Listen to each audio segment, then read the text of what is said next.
మీ face పై వచ్చే మొటిమలు మీ internal health గురించి చెప్తాయని మీకు తెలుసా?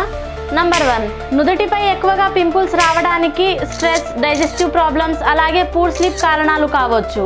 నంబర్ 2, చిన్ అండ్ జా లైన్ పై ఎక్కువగా మొటిమలు రావడానికి హార్మోనల్ ఇంబ్యాలెన్స్ కారణం కావచ్చు, లైక్ మెన్స్ట్రేషన్, మెనోపోజ్ అలాగే డైట్ వంటి కారణాలు కావచ్చు. నంబర్ 3, చీక్స్ పై ఎక్కువగా పింపుల్స్ రావడానికి dirty pillow covers, phone usage అలాగే హై కన్సంప్షన్ ఆఫ్ షుగర్ కారణాలు కావచ్చు.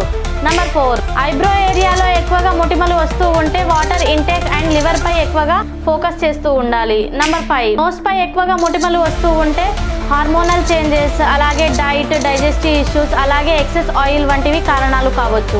నంబర్ 6, చెవులపై ఎక్కువగా మొటిమలు వస్తూ ఉంటే సరైన హైజీన్ లేకపోవడం అలాగే హార్మోనల్ చేంజెస్, స్ట్రెస్ వంటివి కారణాలు కావచ్చు. మీ ఫ్యామిలీ అండ్ ఫ్రెండ్స్లో ఎవరికైనా ఎక్కువగా పింపుల్స్ వస్తూ ఉండే వాళ్ళకి ఈ వీడియోని షేర్ చేయండి. అలాగే వీడియోని లైక్ చేసి ఛానల్ని సబ్స్క్రైబ్ చేసుకోండి.